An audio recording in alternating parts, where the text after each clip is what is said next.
Local 4 News starts now with a breaking news alert. That breaking news is happening up north where the National Weather Service confirms a tornado has hit the town of Gaylord. These images just into our newsroom this afternoon.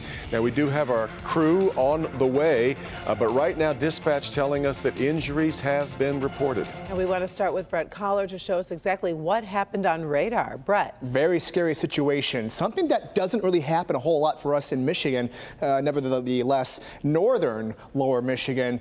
The atmosphere is not usually conducive to this type of setup, but at the moment it is. The tornado warning for this cell has since been canceled. The rotation pretty much moving offshore and at this point weakening quite a bit. But at 3:45 p.m. earlier, here is the timestamp. You can see that very clear hook and notice that very strong rotation just west of Gaylord. Not only can we see it on reflectivity, but also on velocity where these greens and reds are coming together. And it was on the ground for some time.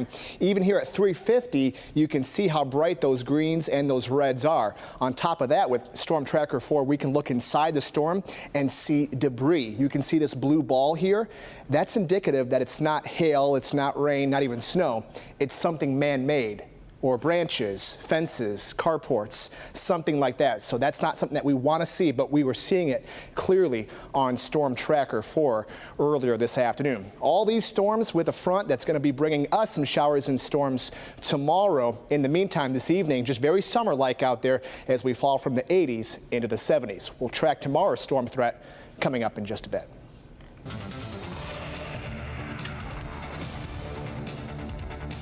I'm Mara McDonald. We are on the road currently to Gaylord right now. The best information that we've gotten so far is coming from 911 dispatch up in Gaylord. They're telling us that, yes, there are injuries. Yes, there is some substantial damage, and we are starting to get our first images out of Gaylord as well. That is the Hobby Lobby. Or what is left of the Hobby Lobby up there. From the immediate information that we are getting, it sounds like that storm system came in from the west side of town and that moved its way through. Once again, substantial damage. There are injuries, and we are on our way to Gaylord. We'll come back to you tonight at 10 and at 11. Devin, Karen, back to you. You got it. Safe travels, Mara. We'll keep checking in with you. Our other top story here at 5 is back here. Eastern Michigan University out with an independent report on how the school handled sexual assault claims involving the school's fraternities. And that report details one pretty glaring issue. Jason Colthorpe has gone through the report. He's live in the newsroom with the latest. Jason. Well, Karen, let's start with the timeline of this report, which leaves a lot to be desired in the Transparency Department. The university got it on Wednesday. It was released in its entirety to the media just this afternoon, and the university also announced a virtual press conference to take a handful of questions from reporters who'd had about 30 minutes to review this 36-page report. The report by firm Cozen O'Connor was commissioned by Eastern Michigan in September of 2020 following the arrests of 3 former EMU students for multiple sexual assaults. Today, University President James Smith declared the report is consistent with its own internal investigation. In other words, minus a few hiccups, EMU did everything it could, according to them. But the report noted the Title IX office's case files did not consistently include all relevant documentation, including key communications with parties, meeting notes, and the rationale for key case-related decisions, like whether to honor a complainant's request not to proceed with an investigation.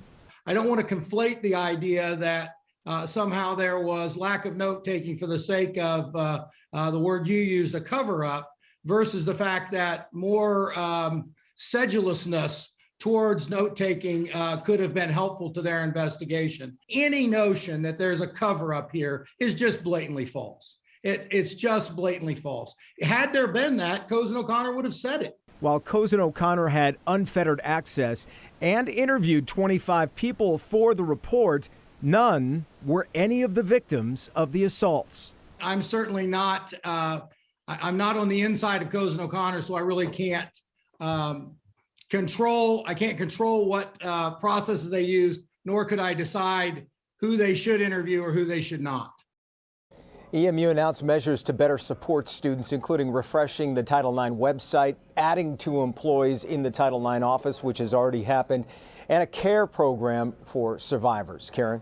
Well, Jason, as you know, I've sat down personally with 2 victims who have a completely different story on how they were treated and how their case was pushed so they wouldn't file a formal complaint. Yeah. We've got to ask from what you can tell in this report and doing your digging, any repercussions for anyone at the university on how this was handled? Yeah, and to that, Karen, that goes right to the Title IX office and that information they had gotten, which they were discouraged from filing this report. And you wondered what would happen, and this external report found that there were some problems there. Well, to answer that, nobody has been fired, and the president also noted that no one has even been disciplined in all of this. Back to you. Story is not over. All right, thank you, Jason. Now to new information tonight. We are learning in the death of a 76-year-old man found by police on Detroit's east side. His family had not heard from Walter Dansby for months, and police even searched his house several times. It wasn't until Wednesday police found his remains inside a trash can. Priya Mann following this story. And Priya, this missing persons case is now a homicide investigation. Yeah, that's right. Just a horrifying turn of events in this case. Devin, you know, neighbors had called police this week about a terrible smell in their neighborhood. Investigators found the victim's body in a trash can. His hands were bound together. And today, Walter's cousin flew in from Alabama to identify the body.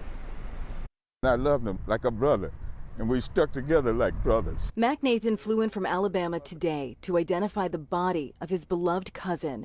Months after Walter Dansby was reported missing, his body was discovered in a trash can at his Detroit home. He was a sweet man, I would say.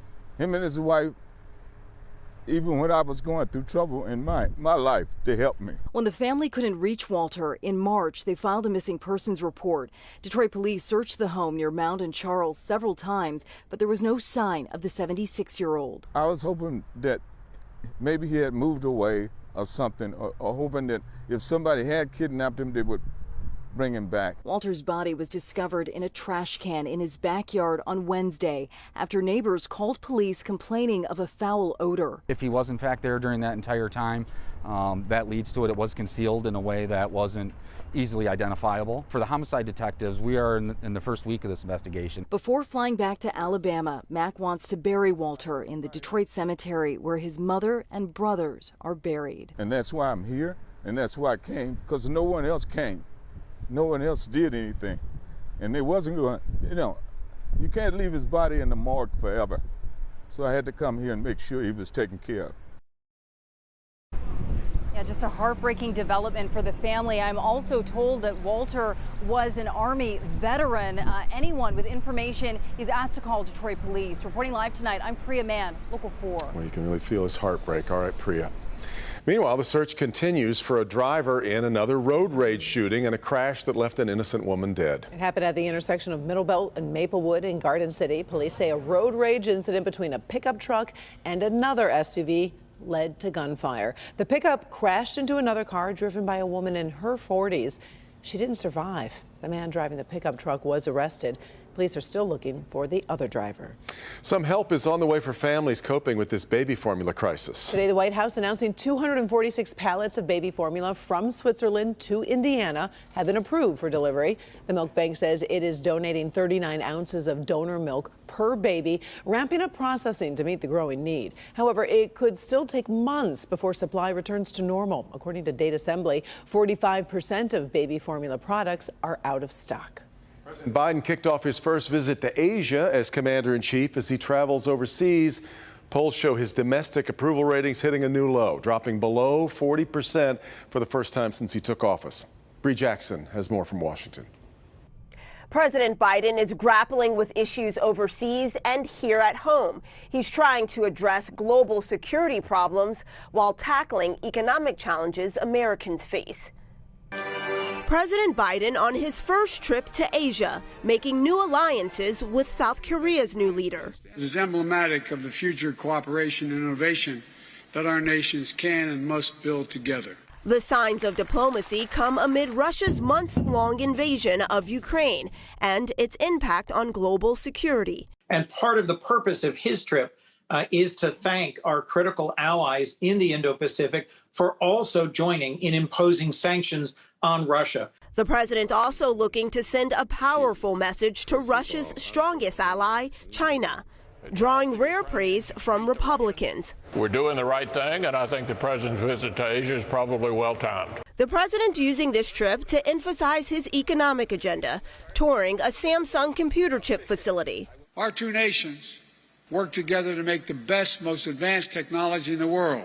And touting the company's plans to open a $17 billion semiconductor factory in the U.S. This investment will create 3,000 new high-tech jobs in Texas. Back here at home, after a roller coaster week, stocks fell into a bear market Friday, adding to concerns about the rising cost of everything from food to gas prices. On top of that, there's a baby formula shortage. So it has been very stressful for the families. The administration promising better days ahead. The first flights importing formula from abroad are scheduled for this weekend. Over the next couple of days, President Biden is scheduled to meet with leaders from Japan, India, and Australia. He's also expected to highlight ways that foreign companies are investing in the U.S., including Hyundai's plans to open a plant in Georgia. In Washington, I'm Bree Jackson for Local 4. All right, Bree. Well, she's breaking barriers without really even knowing it. New tonight, why Jackie Lamb is living out her dream of being a Detroit firefighter and why she hopes more will follow in her footsteps. And police say there wasn't just one shooter. Brand new information tonight in a shooting at a high school graduation near Grand Rapids. Megan. Pine Knob is celebrating 50 years with a new look. Coming up, we show you what you can expect at your next visit.